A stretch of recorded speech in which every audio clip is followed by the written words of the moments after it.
Hello students, commerce जनता party में आपका स्वागत है। आज हम करने वाले हैं क्लास 12 इकोनॉमिक्स की नई यूनिट की स्टार्टिंग, जो है आपका government budget and the economy. तो जल्दी से वीडियो को लाइक कर दो और चैनल को सब्सक्राइब कर दो और हम इसी बात पे स्टार्ट करेंगे न्यू यूनिट, जो है government budget and the economy. हमारा आज का टॉपिक है government budget and the economy. इसमें हम गवर्नमेंट बजट के ऑब्जेक्टिव्स देखेंगे, कंपोनेंट्स देखेंगे, टाइप्स देखेंगे, सब देखेंगे। लेकिन इससे पहले हमें समझना पड़ेगा कि गवर्नमेंट बजट होता क्या है, कि गवर्नमेंट बजट है क्या। अगर सिंपल वर्ड्स में बोलूं तो गवर्नमेंट बजट एक स्टेटमेंट है। गवर्नमेंट बजट एक स्टेटमेंट है जो हमें शो करता है कि आने वाले साल में हमारी गवर्नमेंट के पास कहां कहां से कितना पैसा आएगा और वो पैसा हमारी गवर्नमेंट कहां कहां खर्च करेगा। सिंपल वर्ड्स में बोले तो इतना ही है। अब इसको मैं थोड़ा आपको डिफाइन करता हूं डेफिनेशन के थ्रू।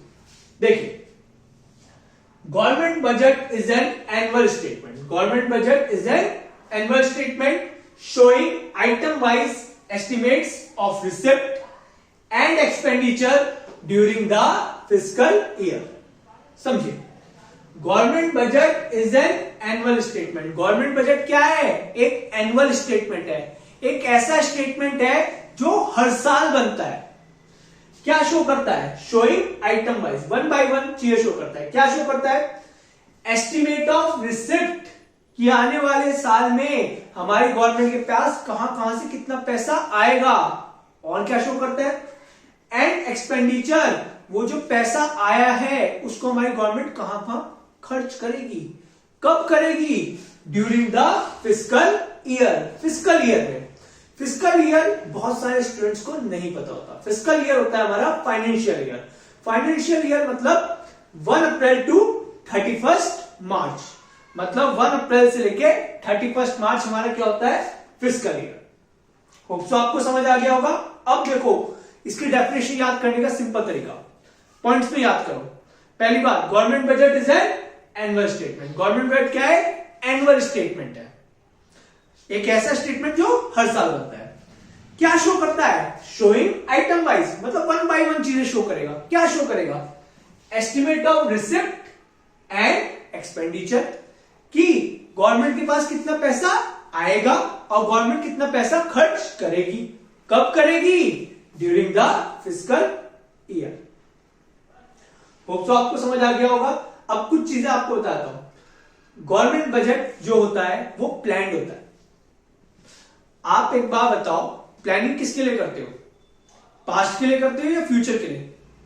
फ्यूचर के लिए। तो ये बजट बनता है ना, तो ये फ्यूचर के लिए बनता है, आने वाले साल के लिए। ठीक है, तो ये जो बजट बनता है ये फ्यूचर के लिए बनता है, पहली बात। दूसरी बात, ये एस्टिमेट है। ये क्या है? एस्टिमेट है, अप्रॉक्स है। फ्यूचर तो कुछ नहीं पता कि आने वाले साल में हम अप्रॉक्स लेके चल रहे हैं, वहां से इतना पैसा आएगा और वहां हम इतना पैसा खर्च करेंगे। ये क्या है? एस्टिमेट है, एक्चुअल नहीं होता।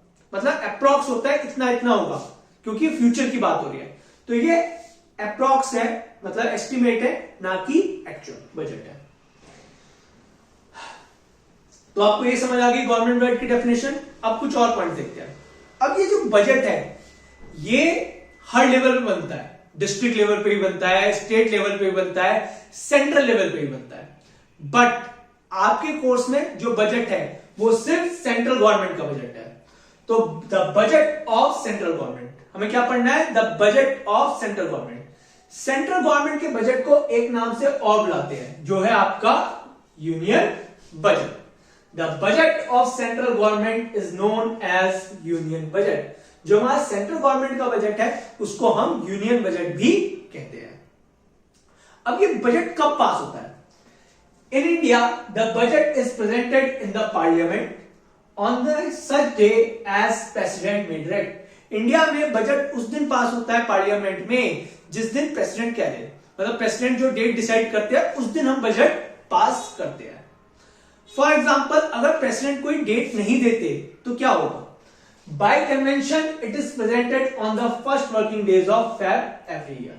तो बाय कन्वेंशन हमारी गवर्नमेंट कब पास करेगी इसको? First working days of February every year. कभी भी न्यूज़पेपर खोल के देखना, 1 फरवरी, 2 फरवरी और 3 फरवरी तक का आपको बजट से रिलेटेड बहुत न्यूज मिलेगी, ठीक है, क्योंकि उस टाइम हमारा बजट पास होता है, ठीक है। तो ये थी आपकी डेफिनेशन, समझ आ गई होगी, याद हो गई होगी मेरे ख्याल से। सिंपल सा है, government budget is an annual statement. क्या करता है? Showing item wise estimate of receipt and expenditure, कब? During the fiscal year. और सेंट्रल गवर्नमेंट के बजट को क्या कहते हैं? Union budget. बजट कब पास होता है? जिस दिन हमारे प्रेसिडेंट कह दे, और प्रेसिडेंट अगर कुछ ना बोले तो first working days of February में, ठीक है। अब चलो थोड़ा हटके बात करते हैं, आपको मजे की बात बताता हूं। जब ये बजट बनता है ना, तब बहुत सारे लोग इसमें इन्वॉल्व होते हैं जो बजट बनाते हैं, और जो बजट बनाते हैं वो 30 या 40 डेज तक राष्ट्रपति भवन में ही रहते हैं, जब तक ये बजट पूरी तरीके से बन नहीं जाता, ठीक है, वहीं रहते हैं। आप कह रहे हो मजा आता होगा, नहीं, वो वहां पे काम करते हैं। उनके सारे आउटसाइड वर्ल्ड से जितने भी कनेक्शन है वो काट दिए जाते हैं। उनको इंटरनेट चलाने की परमिशन नहीं होती, ना कॉल करने की परमिशन होती है। जब तक ये बजट बनता है ना, तब तक उनको कोई भी परमिशन नहीं होती जिससे वो आउटसाइड वर्ल्ड से कनेक्ट हो सके। अब आप कह रहे होगे कि हम तो 2 दिन भी इंटरनेट के बिना नहीं रह सकते, वो 30-40 डेज तक रहते हैं। तो ऐसा होता है, उसका रीजन क्या है? देखिए, जब कोई बजट बनाता है ना, तो उसके सारे कनेक्शन आउटसाइड वर्ल्ड से तोड़ दिए जाते हैं। उसका रीजन है बड़ा कि अगर कोई भी बजट से रिलेटेड इंफॉर्मेशन लीक हो गई, बजट से रिलेटेड कोई भी इंफॉर्मेशन उसने लीक कर दी, तो उससे वो क्या करेगा? फायदा उठा लेगा। क्या करेगा? फायदा उठा लेगा। तो उससे वो क्या करेगा? फायदा उठा लेगा। फॉर एग्जाम्पल, उसको पता चल गया कि आने वाले साल में हमारी गवर्नमेंट इन चीजों पे टैक्सेस बढ़ाने वाली है, तो क्या करेगा? उसकी ब्लैक मार्केटिंग कर लेगा। वो पर्सन क्या करेगा? उसकी ब्लैक मार्केटिंग कर लेगा। तो इसलिए कोई उस बजट से फायदा ना उठा पाए, इसलिए उन सबके कनेक्शन आउटसाइड वर्ल्ड से डिस्कनेक्ट कर दिए जाते हैं। कोई भी पर्सन जो बजट में इन्वॉल्व होता है, बजट बनाने में, वो आउटसाइड वर्ल्ड से कनेक्ट नहीं कर पाता जब तक बजट पास ना हो जाए।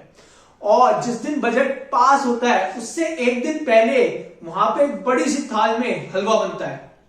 बड़ी सी थाल में हलवा बनता है, क्यों? क्योंकि अगले दिन बजट पास होने वाला है, ठीक है। अब ये क्वेश्चन नहीं आएगा कि कौन सा हलवा बनता है सर, गाजर का या सूजी का? वैसे तो बनता है मेरे ख्याल से सूजी का, मतलब फोटो में देख के तो ऐसा लगता है कि सूजी का, बट पता नहीं, बट ये बोर्ड्स में आना भी नहीं है। तो ये था आपका गवर्नमेंट बजट, इसको अच्छे से देख लीजिए। अब हम चलते हैं गवर्नमेंट बजट के ऑब्जेक्टिव्स पे। हमारा सेकंड टॉपिक है ऑब्जेक्टिव्स ऑफ गवर्नमेंट बजट। इसमें हम गवर्नमेंट बजट के ऑब्जेक्टिव्स पढ़ेंगे। ऑब्जेक्टिव्स क्या होता है? Objectives means reason for doing a work, किसी काम को करने का रीजन। समझो, जैसे अभी आप क्लास 12th में हो और आप बहुत अच्छे से स्टडी कर रहे हो। क्यों कर रहे हो? जिससे बोर्ड्स में 95% ला सको। जैसे आपका बोर्ड्स में 95% लाना ऑब्जेक्टिव है, उसी तरह गवर्नमेंट बजट के भी अपने कुछ ऑब्जेक्टिव्स होते हैं, जिसमें हमारा फर्स्ट ऑब्जेक्टिव आता है री एलोकेशन ऑफ रिसोर्सेस। समझो, हमारी इकोनॉमी में बहुत सारी ऐसी एक्टिविटीज होती है जहां पे ह्यूज इन्वेस्टमेंट होता है एंड लो प्रॉफिट होता है। मतलब पैसा तो बहुत लगता है और प्रॉफिट क्या होता है? बहुत जरा सा। तो बताओ, ऐसी एक्टिविटीज में क्या हमारा प्राइवेट सेक्टर पार्टिसिपेट करेगा? ऐसी एक्टिविटीज में क्या हमारा प्राइवेट सेक्टर पार्टिसिपेट करेगा? बिल्कुल नहीं। प्राइवेट सेक्टर ऐसी एक्टिविटीज में हाथ नहीं डालता जहां पे ह्यूज इन्वेस्टमेंट हो, कि पैसा बहुत लगे और प्रॉफिट बहुत कम हो। वो तो ऐसी एक्टिविटीज में पार्ट लेना चाहता है जहां पे लो इन्वेस्टमेंट हो, इन्वेस्टमेंट बहुत कम हो और प्रॉफिट बहुत हाई हो। तो ये काम तो, ये एक्टिविटीज तो किसी को तो रन करनी पड़ेगी। तो ये एक्टिविटीज में कौन पार्टिसिपेट करता है? हमारी गवर्नमेंट। हमारी गवर्नमेंट पार्टिसिपेट करती है, वो ह्यूज इन्वेस्टमेंट करती है और लो प्रॉफिट करती है इन एक्टिविटीज में। फॉर एग्जांपल, जैसे गवर्नमेंट हॉस्पिटल्स, जो हमारे गवर्नमेंट हॉस्पिटल्स है, एक गवर्नमेंट हॉस्पिटल को बनाने में कितना खर्चा आता है? बहुत खर्चा आता है। उसकी बिल्डिंग बनाने में, मेडिकल इक्विपमेंट्स आने में, और जो डॉक्टर्स हायर करती है वो 10-15 हजार में तो आते नहीं। वो लाख की सैलरी लेते हैं, लाख, 2 लाख, 3 लाख सैलरी लेते हैं। तो इन्वेस्टमेंट कैसा है? Huge investment. प्रॉफिट कैसा है? लो। 1-1 रुपए की पर्ची कट के इलाज हो जाता है भाई साहब गवर्नमेंट हॉस्पिटल में। तो प्रॉफिट कैसा है? लो। क्या प्राइवेट सेक्टर यहां पे हाथ डालेगा? नहीं। प्राइवेट सेक्टर क्या करेगा? अपना हाथ जोड़ेगा कि मुझे तो माफ करो। तो किसको आगे आना पड़ेगा? गवर्नमेंट को। तो रीएलोकेशन ऑफ रिसोर्सेज हमारी गवर्नमेंट करती है, अपनी रिसोर्सेज को रीएलोकेट करती है इकोनॉमिक एक्टिविटीज को चलाने के लिए, मतलब ऐसी इकोनॉमिक एक्टिविटीज को चलाने के लिए और सोशल वेलफेयर करने के लिए। Second, redistribution activities. देखिए, इंडिया इनक्रेडिबल इंडिया है, ये सब आप जानते ही है, ठीक है। हमारे यहाँ पे अमीर बहुत अमीर है और गरीब बहुत गरीब है। अमीर इतना अमीर है कि उसके घर में 10-10 शेफ है। बहुत सारे अमीर ऐसे हैं जिनके घर में 10-10 शेफ है। और गरीब इतना गरीब है कि उसके पास एक खाने की रोटी नहीं होती। मतलब कई बार बहुत गरीब लोगों को तो भूखे पेट सोना पड़ता है। तो इंडिया में जो इनकम और वेल्थ के बेसिस पर अनइक्वालिटी है, ठीक है, तो इसको रिड्यूस करने के लिए कुछ करना पड़ेगा। तो सेकंड होता है रीडिस्ट्रीब्यूशन ऑफ एक्टिविटीज। इसमें हम क्या करते हैं, जो अनइक्वालिटी है इनकम और वेल्थ के बेसिस पे, उसको रिड्यूस करना। और वो रिड्यूस कैसे होगी? By taxation and subsidies. By taxation and subsidies, government taxation and subsidies के थ्रू ये अनइक्वालिटी कम करती है। कैसे कम करती है? अमीरों से भर भर के टैक्स लेती है और गरीबों को सब्सिडीज देती है, जिससे क्या होता है, ये अनइक्वालिटी रिड्यूस हो जाती है। तो रीडिस्ट्रीब्यूशन एक्टिविटीज आपको समझ आ गया होगा। Third, management of public enterprises. Management of public enterprises बहुत सिंपल सा है। उससे पहले मुझे एक क्वेश्चन का आंसर दो। आपकी बाइक है, आपके पास जो बाइक है उसकी सर्विस कौन करवाएगा? बताओ, उसकी सर्विस कौन करवाएगा? आप करवाओगे? पड़ोसी तो नहीं करवाएगा। उसी तरह अगर बाइक आपकी है, सर्विस आप करवाओगे, उसी तरह जो गवर्नमेंट के पब्लिक सेक्टर से है, चाहे वो हॉस्पिटल्स है, चाहे वो स्कूल्स है, चाहे वो बीएसएनएल कंपनी है, जैसे उनकी सर्विस, उनकी फाइनेंशियल असिस्टेंस, हेल्प कौन करेगा? उनको मैनेज कौन करेगा? गवर्नमेंट करेगी। तो गवर्नमेंट बजट में भी डिसाइड होता है कि पब्लिक एंटरप्राइज को मैनेज करने के लिए, मतलब पब्लिक सेक्टर को मैनेज करने के लिए कितना फाइनेंशियल असिस्टेंस देना है, क्या करना है, मतलब हॉस्पिटल में रिनोवेट करवाने में कितना पैसा लगाना है, स्कूल बिल्डिंग्स कंस्ट्रक्शन में कितना पैसा लगाना है, ये सब लिखा होता है। तो मैनेजमेंट ऑफ पब्लिक एंटरप्राइजेस, जो पब्लिक सेक्टर है उनका भी मैनेजमेंट कौन करता है? गवर्नमेंट करता है। उनको फाइनेंशियल असिस्टेंस कौन देता है? पब्लिक सेक्टर को, वो भी कौन देता है? गवर्नमेंट देती है। Fourth, stabilising economic activities. Economic activities को स्टेबलाइज करना। समझो, फॉर एग्जाम्पल ये हमारी इकोनॉमी है, ये क्या है? हमारी इकोनॉमी लाइन, ठीक है। हमारी गवर्नमेंट चाहती है हमारी इकोनॉमी इस लाइन पे चले, हमारी इकोनॉमी इस लाइन पे चले। बट क्या होता है, हमारी इकोनॉमी फ्लक्चुएशन आते हैं, कभी अप कभी डाउन, कभी अप कभी डाउन। तो ये क्या आते हैं? फ्लक्चुएशंस आते हैं हमारी इकोनॉमी में। और ये जो फ्लक्चुएशन होते हैं, ये बिजनेस फ्लक्चुएशंस होते हैं। अगर ऊपर जाता है तो उसको हम बोलते हैं इन्फ्लेशन। इन्फ्लेशन मतलब महंगाई आ गई। और नीचे जाती है तो बोलते हैं डिफ्लेशन। डिफ्लेशन मतलब मंदी आ गई। महंगाई भी बुरी है, मंदी भी बुरी है। तो हमारी गवर्नमेंट चाहती है कि हमारी इकोनॉमी क्या रहे? स्टेबल रहे, स्थिर रहे, ना इन्फ्लेशन आए ना डिफ्लेशन आए, मतलब स्टेबलाइज रहे।